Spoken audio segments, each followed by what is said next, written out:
एक बार फिर से आपकी अंकिता मैम ऑनलाइन स्टडी अड्डा के एक सक्सेसफुल प्लेटफॉर्म पर आप सभी लोगों का स्वागत करती हैं। डियर स्टूडेंट, आज मैं आप लोगों के सामने वाटर रिसोर्सेज का रिमेनिंग पार्ट लेकर आई हूँ, जो कि इस चैप्टर का लास्ट सेशन है। आज के इस लेक्चर में मैं आप लोगों को बताऊंगी कि जैसे बड़े स्तर पर डैम और मल्टीपर्पज प्रोजेक्ट्स काम करते थे, वैसे ही वाटर कंजर्वेशन के ये जो छोटे छोटे रूप हैं या छोटे छोटे फॉर्म्स हैं, यह गाँव में, कस्बों में, छोटे छोटे शहरों में बनाए गए थे, जो कि हमारी पुरानी परंपरा से चलते आ रहे हैं। तो इस टॉपिक को आगे बढ़ाने के लिए लेक्चर स्टार्ट करते हैं। इस लेक्चर का सबसे पहला पॉइंट आता है वाटर कंजर्वेशन। सबसे पहले तो मैं आपको ये बता दूं कि कंजर्वेशन क्या है। कंजर्वेशन का मतलब होता है कि लंबे समय तक सुरक्षित रखना। अब जब वाटर के साथ कंजर्वेशन लगा है तो ये बात आपको आसानी से समझ में आ गई होगी कि वाटर को लंबे समय तक सुरक्षित रखने की जो मेथड है या जो प्रक्रिया है, उसी को हम वाटर कंजर्वेशन कहते हैं। लेकिन इसकी जरूरत क्यों पड़ी? क्योंकि हमारे यहाँ मानसून का सीजन थोड़े समय तक आता है और जहाँ पर वाटर क्राइसिस है, वहां पर मानसून सीजन खत्म होने के बाद वाटर लेवल डाउन हो जाता है और फिर वाटर क्राइसिस हो जाती है, जिसकी वजह से लोगों को पीने का शुद्ध पानी नहीं मिलता, एग्रीकल्चर के लिए इरिगेशन की फैसिलिटी नहीं हो पाती। इसलिए इन सब समस्याओं से बचने के लिए हमारे देश में छोटे छोटे स्तर पर पानी को सुरक्षित रखने की प्रक्रिया है, मेथड है, जिसको हम वाटर कंजर्वेशन कहते हैं। और जाहिर सी बात है कि यह प्रक्रिया सबसे ज्यादा उन क्षेत्रों में पाई जाएगी जहां पर वाटर क्राइसिस के चांसेस सबसे ज्यादा हैं, और उसमें सबसे पहला नाम आता है अपने राजस्थान का। क्यों? क्योंकि थार डेजर्ट के कारण यहाँ पर वाटर लेवल बहुत ही नीचे है और राजस्थान के कई ऐसे क्षेत्र हैं जहां पर और सुविधाओं को तो छोड़ भी दिया जाए, पीने का पानी भी बहुत ही मुश्किल से मिलता है। इसलिए इस टॉपिक को आगे बढ़ाते हुए मैं आपको समझाती हूँ कि कैसे वाटर कंजर्वेशन के थ्रू राजस्थान में अलग अलग फॉर्म में वाटर को कंजर्व किया जाता है और मानसून सीजन के बाद भी लंबे समय तक पानी को सुरक्षित और साफ रखा जाता है। Water conservation is a method to collect rain water at some places by water management. यानी वाटर कंजर्वेशन रेन वाटर को कलेक्ट करने का एक ऐसा तरीका है जिसके थ्रू हम छोटे स्तर पर कई जगहों पर पानी को सुरक्षित रखने का काम करते हैं। इसमें एक शब्द आया होगा वाटर मैनेजमेंट। वाटर मैनेजमेंट क्या है? वाटर मैनेजमेंट का मतलब होता है, मैंने आपसे बार बार कहा है कि जो हम पानी रखते हैं उसको सुरक्षित रखते हैं, यानी पानी को सुरक्षित रखने का एक व्यवस्थित तरीका जिससे वाटर पोल्यूटेड ना हो और वह हमारे यूज के लिए बिल्कुल सेफ हो और हमारे लिए यूजफुल हो, ना कि हार्मफुल हो। अब बारी आती है इस टॉपिक के अगले पॉइंट की, by which we can collect water in dams, pond, lake to be used in remaining part of the year। इस पॉइंट में आपको बताया गया है कि पानी को छोटे छोटे स्तर पर सुरक्षित रखा जाता है। उसमें सबसे पहला नाम आता है पॉन्ड का, यानी तालाब का, फिर लेक का यानी झीलों का, नदियों का, नहरों का, और भी ऐसे कई फॉर्म्स है जिसमें मानसून सीजन के बाद भी पानी को सुरक्षित पूरे साल तक रखा जाता है। अब इस टॉपिक का अगला पॉइंट आता है, और वाटर कंजर्वेशन का जो यह तरीका है वह आज का नहीं है, इसके प्रूफ हमारी हिस्ट्री से भी मिलते हैं, चाहे वो एंशिएंट हिस्ट्री हो, मिडाइवल हो या मॉडर्न हो। जैसे इस टॉपिक के अगले पॉइंट में बताया गया है, during the excavation of Indus valley civilization remaining of pond, canal, lake has been found. यानी जब इंडस वैली सिविलाइजेशन की एक्सकवेशन हो रहा था, यानी सिंधु घाटी सभ्यता की जब खुदाई हो रही थी, तो उस समय भी, यानी आज के लगभग 2500 साल पहले भी वाटर को कंजर्व करने के ये फॉर्म तब भी फेमस थे, और आज की डेट में भी हम अपनी हिस्ट्री को फॉलो करते हुए इन्हीं फॉर्म के थ्रू वाटर को कंजर्व करते हैं। अब इस टॉपिक का अगला पॉइंट आता है जो वाटर कंजर्वेशन के लिए हमारी हिस्ट्री का दूसरा प्रूफ है। इस पॉइंट में यह बताया गया है, इन कौटिल्याज अर्थशास्त्र Chandragupta had built Sudarshan lake. यह पॉइंट आपके लिए बहुत इंपॉर्टेंट है। क्यों? क्योंकि एसएसटी के हिस्ट्री वाले लेक्चर में भी आपने पढ़ा होगा कि चंद्रगुप्त मौर्य ने मौर्य आर्किटेक्चर में बहुत ही खूबसूरत चीजें बनवाई थी, और जिसमें एक इम्पोर्टेंट फॉर्म का नाम आता है सुदर्शन लेक। यानी हमारी हिस्ट्री वाले पोर्शन में भी इस बात का प्रूफ मिलता है कि हमारे देश में राजा महाराजा के समय में भी वाटर को कंजर्व किया जाता था और लंबे समय तक सुरक्षित रखा जाता था। इसके बाद इस टॉपिक का अगला पॉइंट आता है, यह भी हमारी हिस्ट्री में वाटर कंजर्वेशन का एक प्रूफ ही है। इस पॉइंट में बताया गया है कि in southern India Chalukyas ruler built various anicuts and dam, यानी हमारी हिस्ट्री में जो साउथ की चालुक्य डायनेस्टी थी, इस डायनेस्टी के रूलर ने भी वाटर को कंजर्व करने के लिए अलग अलग फॉर्म बनवाए थे और जिसमें एनिकट्स और डैम का नाम भी आता है। इस तरह इस टॉपिक में आपने पढ़ा कि वाटर कंजर्वेशन वाटर को लंबे समय तक सुरक्षित रखने का एक तरीका है जो कि वाटर मैनेजमेंट के थ्रू किया जाता है। सुरक्षित रखने का मतलब कि पानी को लंबे समय तक ऐसे रखा जाए कि वो हमारे लिए यूजफुल हो और ना कि हार्मफुल। इसके बाद आपने पढ़ा कि वाटर कंजर्वेशन करते क्यों है। क्योंकि मानसून के सीजन के बाद पानी को पूरे साल भर सुरक्षित रखा जाता था, जिससे आगे चलकर वाटर शॉर्टेज ना हो और लोगों को आसानी से पोर्टेबल वाटर और इरिगेशन की सुविधाएं मिल सके। इसके बाद आपने यह पढ़ा था कि कैसे आज के 2500 साल पहले इंडस वैली सिविलाइजेशन में भी पॉन्ड्स, लेक और वेल्स का प्रूफ मिला है। अगला पॉइंट आता है मौर्य डायनेस्टी में चंद्रगुप्त मौर्य ने भी एक बहुत ही खूबसूरत झील का निर्माण करवाया था जिसे सुदर्शन लेक कहते हैं। यह पॉइंट आपके लिए इम्पोर्टेंट भी है। फिर इसके बाद अगला पॉइंट आता है कि हमारी नॉर्थ इंडिया में ही नहीं, साउथ इंडिया में भी जो चालुक्य डायनेस्टी थी, इस डायनेस्टी के रूलर्स ने भी बहुत सारे वाटर रिजर्वायर यानी वाटर को सुरक्षित रखने के अलग अलग फॉर्म बनवाए थे, जिसमें पहला नाम डैम का आता है और एनिकट्स का आता है। अब इसके बाद मैं आपको इस चैप्टर के अगले टॉपिक की तरफ ले चलती हूँ जो कि traditional water conservation forms in Rajasthan है। यानी कि वाटर को कंजर्व करने के जो मैंने अलग अलग तरीके बताए, अलग अलग फॉर्म्स बताए और उन सभी का सबसे ज्यादा ट्रेंड अपने देश में कौन सी जगह पर है, तो राजस्थान में। इसीलिए आपको इस चैप्टर में राजस्थान में यूज होने वाले वाटर कंजर्वेशन के जो अलग अलग फॉर्म है उनके बारे में पढ़ना है। वैसे तो आपके चैप्टर में इस टॉपिक से रिलेटेड 8 पॉइंट दिए गए हैं, लेकिन इनमें से मैं मेन पॉइंट आपको पिक्चर के थ्रू समझाऊंगी और आपको याद भी करा दूंगी। मैं आपको इस टॉपिक के फर्स्ट पॉइंट पर ले चलती हूँ जिसका नाम बावड़ी है। बावड़ी मतलब स्टेप वेल्स। जैसा कि आप इस पिक्चर में देख रहे होंगे, ऐसे वेल्स या ऐसे कुएं जहां पर लोग वाटर लेवल तक पहुंचने के लिए सीढ़ियों का इस्तेमाल करके नीचे की तरफ जाते थे और पीने का पानी और अपने डेली रूटीन में यूज होने के लिए पानी को वहां से ले आते थे। अब मैं इस टॉपिक की कुछ विशेषताएं हैं जिनको पॉइंट वाइज बताती हूँ और ये सारे कैरेक्टरिस्टिक्स आपको इस पिक्चर में आसानी से समझ में आ जाएंगे। बावड़ी में सबसे पहले बात आती है इसके शेप की। बावड़ी का शेप किसी भी तरह का हो सकता है, क्वाड्राएंगुलर, सर्कुलर या ओवल शेप का, यानी अलग अलग तरह की शेप में होती हैं। और सबसे इम्पोर्टेंट बात यह है कि इसमें जो स्टेप्स बनी है, जो सीढ़ियां बनी है, वह बहुत ही खूबसूरत ईंटों के बने हुए हैं। और इस पिक्चर में आप आसानी से देख रहे होंगे कि इसके सेंट्रल पार्ट में बरामदा बना हुआ है जो इसकी फ्रंट साइड में है। यानी जैसे हम किसी हिस्टोरिकल बिल्डिंग्स में जाते हैं, जैसे मंदिर है, मस्जिद है, वैसे ही स्टेप वेल्स का भी एक फ्रंट पार्ट होता है जहाँ पे बरामदाज होते हैं और बहुत ही खूबसूरत तरीके से पिलर्स बने हुए हैं जो कि आप इस पिक्चर में देख रहे होंगे। पिलर्स बने होते हैं, वेंटिलेटर्स होते हैं। वेंटिलेटर्स का मतलब झरोखे होते हैं जो कि अपने आप में बहुत ही अट्रैक्टिव और खूबसूरत होते हैं। और राजस्थान के कई बावड़ी में तो वहाँ के लोकल देवी देवताओं की स्टैच्यूज भी लगी हैं। और बावड़ी आपके एग्जाम के पॉइंट ऑफ व्यू से भी बहुत इंपॉर्टेंट है। क्योंकि राजस्थान में यह वाटर कंजर्वेशन का मोस्ट इम्पोर्टेंट फॉर्म है और यह फॉर्म हर एक डिस्ट्रिक्ट में पाया जाता है।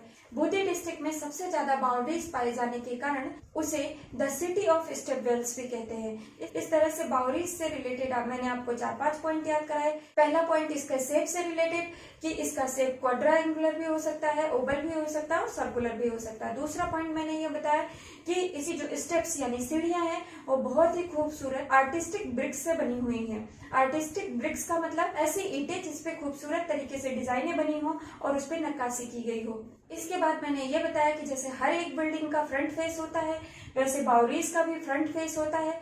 और इस पिक्चर में दिखाई दे रहा होगा जैसे किसी बिल्डिंग में एंट्री करने का एंट्री डोर होता है, वैसे यहाँ पर भी एंट्री करने का एंट्री पार्ट होता है। साथ ही साथ मैंने आपको बताया कि इसमें छोटे छोटे झरोखे हैं जो कि आपको इस पिक्चर में आसानी से दिख रहे होंगे, जहाँ पर वहाँ के लोकल गॉड और गॉडेस के स्टैच्यूज भी बनी होती हैं। इसके बाद लास्ट पॉइंट आता है कि आपके अपने शहर बूंदी में last number of step wells होने के कारण उसे the city of step wells कहते हैं। इसी के साथ बावड़ीज का टॉपिक कंप्लीट हुआ। अब हम लोग इस टॉपिक के अगले पॉइंट पे चलते हैं जिसका नाम है पॉन्ड्स। पॉन्ड्स एक तरह का नेचुरल वाटर रिजर्वायर है। नेचुरल वाटर रिजर्वायर का मतलब क्या होता है? जब रेन वाटर किसी स्लोप वाली छोटी या बड़ी जगह पर इकट्ठा हो जाता है तो उसे हम पॉन्ड का नाम देते हैं, यानी कि तालाब का नाम देते हैं। आपने अपने गांव, कस्बों, शहर, अपने रास्तों में कहीं ना कहीं तो तालाब देखे ही होंगे। ये छोटे आकार के भी होते हैं और बड़े आकार के भी होते हैं। कहीं कहीं पर पॉन्ड्स के किनारों पर सुंदर सीढ़ियां बनाई जाती हैं, कहीं कहीं पर पत्थरों के स्लोप बनाए जाते हैं, जिससे पॉन्ड को और भी खूबसूरत और आकर्षक बनाया जा सके। और साथ ही साथ थोड़े थोड़े समय के बाद इन पॉन्ड्स की क्लीनिंग की जाती है, जिससे वहां पर कलेक्ट हुआ वाटर वो जानवरों के लिए इरिगेशन में या पोर्टेबल वाटर में सुरक्षित ढंग से काम आ सके और किसी भी लिविंग बीइंग्स के लिए हार्मफुल ना हो। और ज्यादातर रूरल एरिया के जो विलेजेस होते हैं वहां पर पॉन्ड्स का चलन ज्यादा है और वहां पर लोगों की लाइफस्टाइल में एक इम्पोर्टेंट रोल प्ले करता है पॉन्ड्स। वहां के जो पेट एनिमल होते हैं वहां पे छोटी छोटी इरिगेशन की सुविधाओं के लिए और कहीं कहीं पर पॉन्ड में कलेक्टेड वाटर को पोर्टेबल वाटर की तरह भी यूज किया जाता है। और आज के समय में पाली का हेमाबास, भीलवाड़ा का सिरारी और मेजा और चित्तौड़गढ़ के बनगैया और सेनापानी पॉन्ड्स, ये सारे ऐसे पॉन्ड्स हैं जो टूरिज्म के मामले में भी बहुत इंपॉर्टेंट है और वहाँ के लोगों के लिए एक इम्पोर्टेंट वाटर सोर्सेज का फॉर्म है। अब बारी आती है इस टॉपिक के अगले पॉइंट की, जिसे हम लेक कहते हैं। जैसा कि मैंने आपको बताया कि पॉन्ड में स्टैग्नेंट वाटर यानी ऐसा वाटर जिसमें फ्लो ना हो यानी स्थिर वाटर होता है। इसी के अपोजिट अगर देखा जाए तो लेक्स फ्लोइंग वाटर का वाटर सोर्स है और लेक्स के आकार पॉन्ड से कहीं बड़े होते हैं और जगह जगह पर अपनी जरूरतों के अनुसार उनका निर्माण वहाँ के रूलर्स ने करवाया था, वहाँ के फ्यूडल्स यानी जमींदार साहूकार लोगों ने करवाया था। कहीं कहीं पर तो कुछ लेक इसलिए फेमस है कि उनका निर्माण बंजारों ने करवाया था, जिसमें उदयपुर के पिछौला लेक का नाम आता है। तो इस तरह से किसी लोकल एरिया के लोगों को वाटर क्राइसिस से बचाने के लिए, उनकी इकोनॉमिक सिचुएशन ठीक करने के लिए और उनकी सोशल लाइफ को बेहतर बनाने के लिए वहाँ के जो रूलर थे, वहाँ के जो फ्यूडल्स थे और वहाँ के जो कुछ और फेमस लोग थे, उन्होंने एक तरह के वाटर सोर्स का निर्माण करवाया था जिनको हम लेक्स कहते हैं। यह आकार में पॉन्ड से काफी बड़े होते हैं और ये देखने में भी पॉन्ड से कहीं ज्यादा खूबसूरत और आकर्षक होते हैं। जैसा कि आप इस पिक्चर में देख रहे हैं, कितनी खूबसूरत लेक्स हैं जो कि वहाँ के टूरिज्म का गौरव है। राजस्थान के कुछ फेमस लेक्स तो बहुत ही ज्यादा खूबसूरत हैं, जिनमें नाम आता है आना सागर लेक अजमेर, उदयपुर का पिछौला और फतेह सागर लेक, पाली का सरदार संबंध, टोंक का टोरडी सागर लेक्स।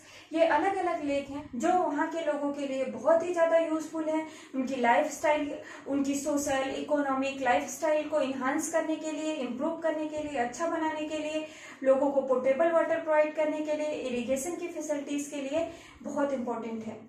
और इस लिस्ट में अगले वाटर सोर्सेस का नाम आता है टांका। टांका का मतलब है वाटर टैंक। जैसा कि आपके घरों में, आपकी छतों पर आपने देखा होगा कि पानी को पूरे दिन के लिए या 2-3 दिन के लिए या महीने भर के लिए स्टोर करने के लिए बड़े बड़े वाटर टैंक बनाए जाते हैं और उनमें पानी को सुरक्षित रखा जाता है। यही फॉर्म है टांका। हमारे वेस्टर्न राजस्थान जहाँ पर डेजर्ट एरिया है और वाटर लेवल भी बहुत डाउन है, वहाँ के लोग खेतों में, अपने छतों पर, अपने घर के बाहर लैंड सरफेस से 5 से 6 मीटर का गड्ढा खोदकर उसे प्रॉपर ढंग से सीमेंटेड करके ईंटों से उसे एक टैंक का आकार देते हैं और उसमें मानसून सीजन में वाटर को कलेक्ट करके लंबे समय तक उसका यूज करते हैं। और जैसा कि आपने देखा होगा कि आपके घरों में जो वाटर टैंक्स होते हैं उस पे लिड लगी होती है यानी कि ढक्कन लगा होता है। सेम इसी तरह से जो टांका होते हैं यानी बड़े आकार के जो टैंक होते हैं उनके ऊपर भी प्रॉपर ढंग से सीमेंटेड लिड लगाई जाती है, ढक्कन लगाए जाते हैं, जिससे कि उसमें जो स्टोर किया गया वाटर है वह पोल्यूटेड ना हो सके और लोगों के लिए हार्मफुल ना हो सके। यानी वाटर कलेक्शन का एक मैनेज्ड मेथड, एक व्यवस्थित तरीके से पानी को स्टोर करने के तरीके में ही नाम आता है टांका का। और इसको आप बकायदा इस पिक्चर में देख रहे होंगे कैसे ये टांका आपके वाटर टैंक का एक बड़ा फॉर्म है और उस वाटर टैंक का यूज आप अपनी डेली लाइफ में, अपनी डेली रूटीन में करते हैं। इसलिए आपको टांका समझना और इसको याद रखना बहुत ही आसान है। अब मैं टांका से ही जुड़ा हुआ अगला पॉइंट बताती हूँ, जोहड़। जोहड़ कुछ नहीं, टांका का ही दूसरा रूप है और यह शेखावटी एरिया में पाए जाने वाला एक वाटर रिसोर्सेस है जो कि टांका के ही समान होता है। फर्क बस इतना है कि टांका के ऊपर प्रॉपर ढंग से सीमेंटेड लिड या ढक्कन लगाई जाती है और जोहड़ उसका खुला हुआ फॉर्म होता है। इनका यूज सबसे ज्यादा वहाँ के चरवाहे अपने पेट्स एनिमल को पानी पिलाने के लिए करते हैं। साथ ही साथ जो आसपास के पंछी होते हैं, पशु होते हैं, वे सारे लोग इस खुले वाटर रिसोर्सेज से आकर पोर्टेबल वाटर को प्राप्त करते हैं। तो इस तरह से अगर आपको अपने घर का वाटर टैंक याद है तो आप टांका याद कर सकते हैं, और अगर आपको टांका समझ में आ गया तो आपको जोहड़ भी याद हो गया होगा। और इन दोनों में बस एक ही बात का फर्क है कि यहाँ पर लिड होती है, यहाँ पर लिड नहीं होती है। इसके बाद बारी आती है बेरी या छोटी कुई, यानी ऐसे लोग जो टांका यानी बड़े वाटर रिसोर्सेज का निर्माण नहीं करवा सकते, वे इसको छोटे छोटे स्तर पर एक कुएं के आकार का फॉर्म बनाते हैं जिसे छोटी कुई या बेरी कहते हैं। और जैसा कि आपको इस पिक्चर में दिख रहा होगा, ये भी एक ओपन वाटर रिसोर्सेज है जिसको आसपास के जानवर और वहाँ के लोग पोर्टेबल वाटर के लिए या अन्य कामों में इस्तेमाल करते हैं। इसके बाद इस टॉपिक का लास्ट पॉइंट आता है खादिन। खादिन जैसलमेर का बहुत ही फेमस वाटर रिसोर्सेज है। इस स्ट्रक्चर को थोड़ा सा मैं आपको डायग्राम के थ्रू समझाऊंगी। जब बरसात के सीजन में जो हिली एरियाज होते हैं यानी पहाड़ी इलाके होते हैं, वहां पर इस स्लोप से गिरने वाले वाटर को यहाँ पर एक ऐसे दीवार या रिज या मेड़ बनाकर रोक दिया जाता है, तो यहाँ का वाटर लेवल कुछ इस तरह से भर जाता है। इसके बाद जब यह वाटर लेवल इस दीवार की सरफेस के बराबर हो जाता है तो यहाँ से थोड़े एरिया का पानी बाहर की तरफ निकाल दिया जाता है, जो आगे जाकर वापस से इसे दीवार और रिज बना के रोका जाता है, जिससे इसका यूज पोर्टेबल वाटर में, इरिगेशन में या एनिमल्स के लिए, यहाँ के आसपास के लोगों के लिए यूजफुल बनाया जा सके। जैसा कि आप इस पिक्चर में देख रहे होंगे, हिली एरिया के स्लोप से आने वाले पानी को एक छोटी सी वॉल, रिज या मेड़ बनाकर उसे रोका जा रहा है, और फिर जब यह वाटर लेवल इसके बराबर आ जाता है तो इस रेन वाटर को दूसरे रास्ते से निकाल के आगे की तरफ भेज दिया जाता है, जिससे उसे फिर आने वाले समय के लिए सुरक्षित स्टोर किया जा सके, कलेक्ट किया जा सके। इसका इस्तेमाल सबसे ज्यादा जैसलमेर में होता है और यह जैसलमेर का सबसे ज्यादा फेमस और सुटेबल वाटर रिसोर्सेज का फॉर्म है। इससे वहाँ के लोगों को पोर्टेबल वाटर, इरिगेशन और उनके इकोनॉमिक और सोशल डेवलपमेंट में बहुत ही बेनिफिट मिलता है और वहाँ की लाइफ स्टाइल काफी इम्प्रूव होती है। और जैसा कि आप इस पिक्चर में भी देख सकते हैं कि इस तरह की टेक्निक से वहाँ के आसपास के जो वेजिटेशन है यानी पेड़ पौधे हैं उनको भी ग्रीन रखा जा सकता है। यह टेक्निक उन पौधों के लिए भी बहुत ही बेनिफिशियल है। क्यों? क्योंकि इस टेक्निक में जब पानी इकट्ठा किया जाता है तो यहाँ के सरफेस की जो वाटर लेवल है वो भी मेंटेन हो जाती है। इसी कारण यहाँ के आसपास के जो पौधे हैं वो ग्रीन बने रहते हैं और यहाँ की जो वेजिटेशन यानी वनस्पतियां हैं, पौधे हैं, उनमें वाटर सप्लाई की जा सकती है। दोस्तों, अब बात आती है कि जब हमारे लिए वाटर कंजर्वेशन इतना इम्पोर्टेंट है तो हमारी गवर्नमेंट मल्टीपर्पज प्रोजेक्ट्स के साथ साथ छोटे छोटे स्तर पर भी मानसून सीजन में जो रेन वाटर आती है उनको कंजर्व करने का, उनको वाटर मैनेजमेंट के थ्रू लंबे समय तक स्टोर करके रखने का प्रयास करती है। और हमारी सरकार द्वारा चलाई जा रही ऐसी प्लानिंग व स्कीम को हम मुख्यमंत्री जल स्वावलंबन अभियान कहते हैं। यानी हमारे देश में वाटर कंजर्वेशन के लिए जो छोटे छोटे फॉर्म्स बनाए जाते हैं उनकी देखरेख के लिए, उनकी मेंटेनेंस के लिए, और जहां पर मल्टीपर्पज प्रोजेक्ट्स के थ्रू भी पानी की सुविधाएं नहीं पहुंच पा रही हैं वहां पर भी लोगों को पोर्टेबल वाटर, इरिगेशन फैसिलिटी और उनके इकोनॉमिक डेवलपमेंट के लिए जो सरकार द्वारा प्लानिंग या स्कीम चलाई जाती है उसी को हम मुख्यमंत्री जल स्वावलंबन अभियान कहते हैं। इस टॉपिक का पहला पॉइंट आता है कि in this scheme increase in level and quality of water, यानी इस योजना और प्लानिंग के तहत जो हमारी सरकार है वह पानी की क्वालिटी को मेंटेन करते हुए वैसे वाटर सोर्सेज को आगे बढ़ाने का काम करती है जो हमारे इतिहास में बहुत फेमस थे और आज की डेट में वो धीरे धीरे हमारी लाइफ से खत्म होते जा रहे हैं, विलुप्त होते जा रहे हैं या एक्सटिंक्ट होते जा रहे हैं। इस पे नाम आता है वेल्स का, पॉन्ड्स का, लेक का। इस बात को आप ऐसे भी समझ सकते हैं कि अगर मैं आप लोगों में से पूछूं कि किसने वेल्स देखे हैं, किसने पॉन्ड्स देखे हैं, किसने लेक्स देखे हैं, तो कुछ ही लोग ऐसे होंगे जो इसका जवाब हाँ में दे पाएंगे। क्यों? क्योंकि ये वाटर रिसोर्सेज के फॉर्म धीरे धीरे हमारी जिंदगी से, हमारी लाइफ से खत्म होते जा रहे हैं, एक्सटिंक्ट होते जा रहे हैं। तो इस अभियान के थ्रू सरकार यह प्रयास करती है जो वाटर रिसोर्सेज के फॉर्म हमारी सोसाइटी से, हमारी लाइफ से खत्म हो रहे हैं, उनको मेंटेन किया जा सके और उसका यूज लोगों को समझाया जा सके। अब इसके बाद इस टॉपिक का अगला पॉइंट आता है, the term of this scheme will be 4 years in which the state will establish coordination between। हाँ, जब हम किसी बड़े काम को करते हैं तो हमें अलग अलग लोगों से कोऑर्डिनेशन यानी सामंजस्य बना के रखना होता है। तो यह जो स्कीम है इसमें सरकार को 4 साल के अंदर 21,000 गांवों के डेवलपमेंट के लिए वहां पर अलग अलग तरह के वाटर रिसोर्सेज का डेवलपमेंट कराना होता है। अगर वाटर रिसोर्सेज वहां पर पहले से हैं तो उनको मेंटेन कराने का काम, उनको रिपेयर कराने का काम कराना होता है। और साथ ही साथ इतने बड़े प्लान को सिस्टमेटिक ऑर्गेनाइज करने के लिए हमारी गवर्नमेंट अलग अलग डिपार्टमेंट से कोऑर्डिनेशन बना के रखती है, जैसे इरिगेशन डिपार्टमेंट और कई ऐसे डिपार्टमेंट हैं जो इस अभियान में सरकार का साथ देते हैं और उनके काम को और भी ज्यादा सक्सेसफुल बनाते हैं। इसके बाद इस टॉपिक का अगला पॉइंट आता है, apart from this repair and renewal of manner irrigation and making. और इस टॉपिक के अगले पॉइंट में यह बताया गया है कि हमारी गवर्नमेंट वाटर रिसोर्सेज का डेवलपमेंट करने के साथ साथ उसको रिन्यू करने के साथ साथ उसको मेंटेन करने के साथ साथ और भी कई ऐसे काम को इस स्कीम के थ्रू करती है जिससे हमारा जीवन और भी आसान हो सके और साथ ही साथ जो हमारे नेचर की वाटर साइकिल है जिसके थ्रू हमें रेन वाटर मिलता है उसको लंबे समय तक यूज कर सकें और उसे सुरक्षित रख सकें। इसके अलावा इस स्कीम में सरकार प्लांटेशन का भी काम करती है, यानी जगह जगह पर ऐसे पौधों को लगवाना जो हमारे इन्वायरमेंट को पोल्यूशन फ्री रख सकें, हमें ऑक्सीजन प्रोवाइड कर सकें, वायु इरोजन को रोक सकें और हमारे इन्वायरमेंट में एक बैलेंस बना के रख सकें। तो इस तरह के प्लांटेशन का भी काम इस स्कीम के अंतर्गत हमारी गवर्नमेंट करती है। इस स्कीम में इसके साथ हमारी गवर्नमेंट नई नई टेक्निक जिसको हम अपनी एग्रीकल्चर में अप्लाई करके हम अपने प्रोडक्शन को बहुत ज्यादा बढ़ा सकते हैं और अपने एग्रीकल्चर के मेथड को इम्प्रूव कर सके और एफिशिएंट बना सके। तो इस तरह से मुख्यमंत्री जल स्वावलंबन अभियान के तहत हमारी गवर्नमेंट हमारे पास्ट में पाए जाने वाले वाटर रिसोर्सेज को मेंटेन करने का काम करती है। साथ ही साथ 4 years के टारगेट में 21,000 गांवों को सुविधाएं पहुंचाने का काम, उनको डेवलप करने का काम भी करती है।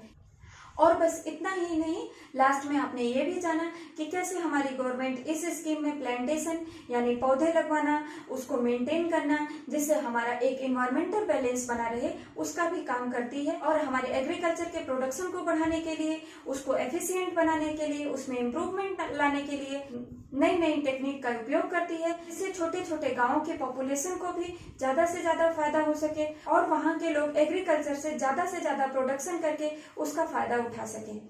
डियर स्टूडेंट, इसी के साथ मैंने इस चैप्टर के सारे पॉइंट को बहुत ही इजी वे में एक्सप्लेन करने की कोशिश की। आई होप कि आपको ये टॉपिक बहुत अच्छे से समझ में आया होगा और जो टॉपिक मुझे लगा कि मैं इमेज के थ्रू आपको उसके कैरेक्टरिस्टिक या उसकी विशेषता बता सकूं, वो भी मैंने आपको बहुत इजी में समझाने की कोशिश की।